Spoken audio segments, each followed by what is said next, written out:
بسم اللہ الرحمن الرحیم۔ السلام علیکم۔ آج کا عنوان ہے حضرت ابراہیم علیہ السلام کی سوانح حیات۔ میرے ساتھیوں، میری ایک بہت پیاری دوست کے کہنے پر میں حضرت ابراہیم علیہ السلام کے بارے میں بتا رہی ہوں، اور دوسرے یہ بڑی کلاسز میں کورس میں بچوں کے کورس میں بھی ہے، بچوں کو بھی سنائیے تاکہ ان کے لیے آگے آسانی ہو جائے گی۔ حضرت ابراہیم علیہ السلام ایک مشہور مجسمہ ساز یعنی بت بنانے والے آزر ابن نحور اور والدہ کا نام ماریا کے گھر پیدا ہوئے، عراق کے شہر بابلون میں۔ وہ اپنے والد کو دیکھتے تھے کہ وہ کس طرح مجسمہ بناتے ہیں اور لکڑیوں اور پتھروں سے، اور لوگ اس مجسمے یعنی بت کی پوجا کرتے تھے۔ حالانکہ آپ ایک بت پرست گھر میں پیدا ہوئے، لیکن ان کا دل بالکل بت پرستی میں نہیں تھا، ان کا دل اللہ تعالیٰ کی طرف تھا، اور انہوں نے اپنے آپ کو پورا کا پورا اللہ کی حضور پیش کر دیا تھا۔ اللہ تعالیٰ نے آپ کو ہر طرح سے آزمایا، ہر طرح سے آپ کا امتحان لیا، اور آپ ہر امتحان میں کامیاب ہوئے۔ آپ کا دل بت پرستی میں بالکل نہیں لگتا تھا۔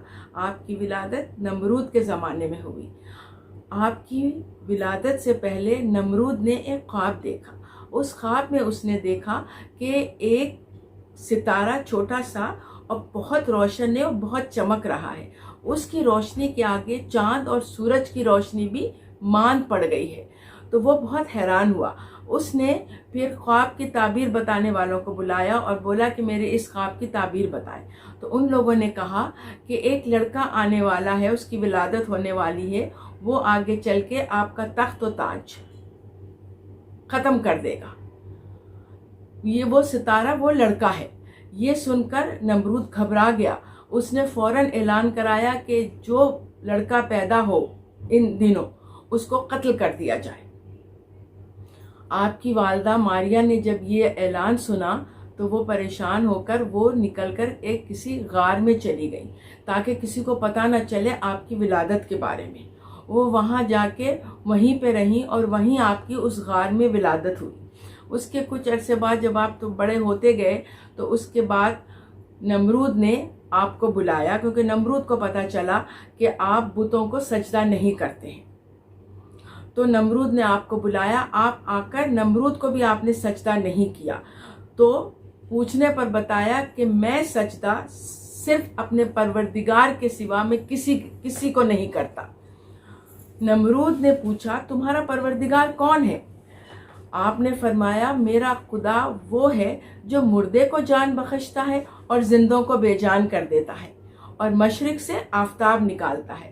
نمرود شیطان کے بہکاوے میں آ گیا اور آپ کو قتل کرنے کا منصوبہ بنایا اور آپ کو آگ کے الاؤ میں پھینکوا دیا، مگر اللہ تعالیٰ کے حکم سے آگ آپ پر سلامتی والی بن گئی اور گل و گلزار میں تبدیل ہو گئی۔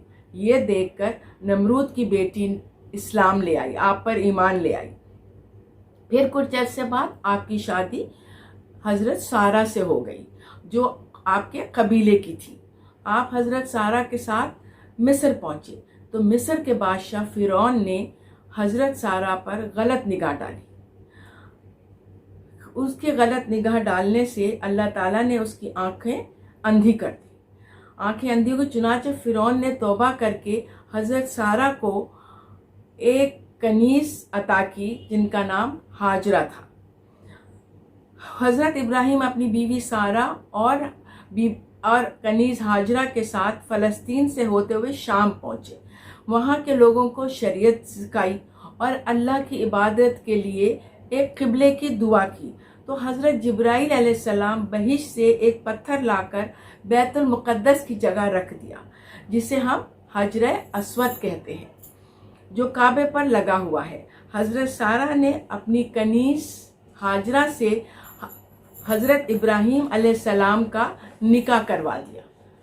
اس کنیز بی بی ہاجرہ سے حضرت اسماعیل علیہ السلام پیدا ہوئے۔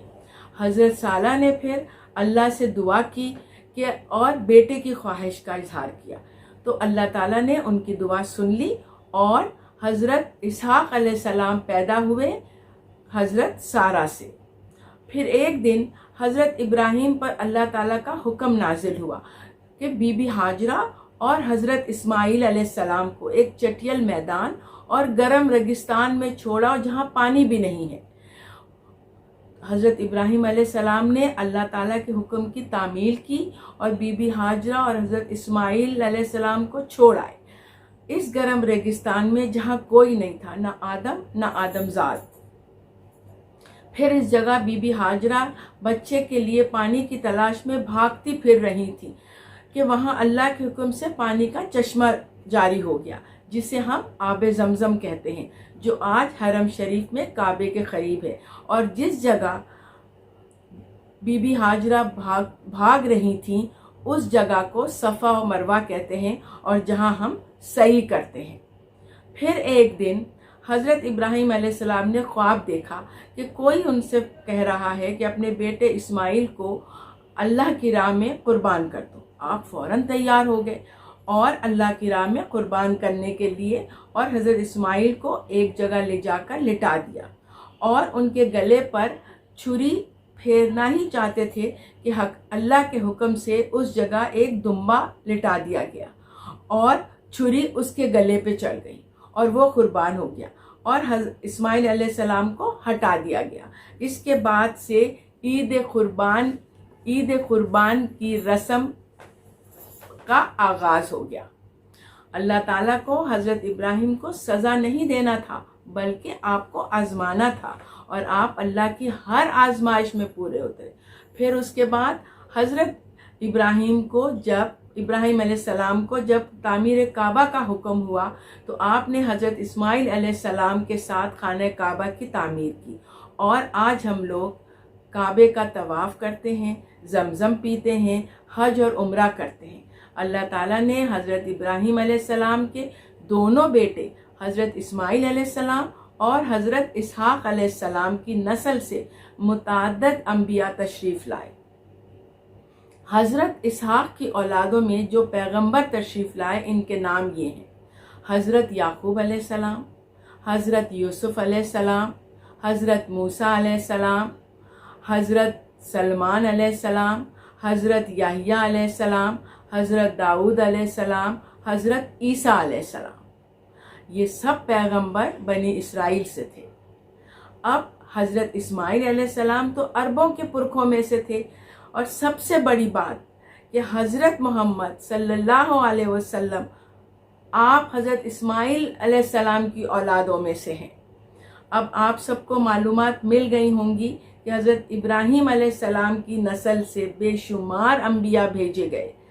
آپ نے اللہ کے ہر حکم کی تعمیل کی، اپنی بیوی بچے کو بھی اللہ کی راہ میں قربان کرنے کو تیار ہو گئے، لیکن اللہ تعالیٰ قربانی مانگتا نہیں ہے، آزماتا ہے۔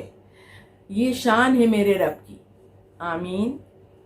پاکستان زندہ باد، ملک دشمن عناصر مرد آباد۔ آخر میں آپ سب سے میری گزارش ہے کہ میری اس ویڈیو کو پلیز لائک کریں، سبسکرائب کریں، اس کے لیے آپ کی بہت نوازش ہوگی۔ شکریہ۔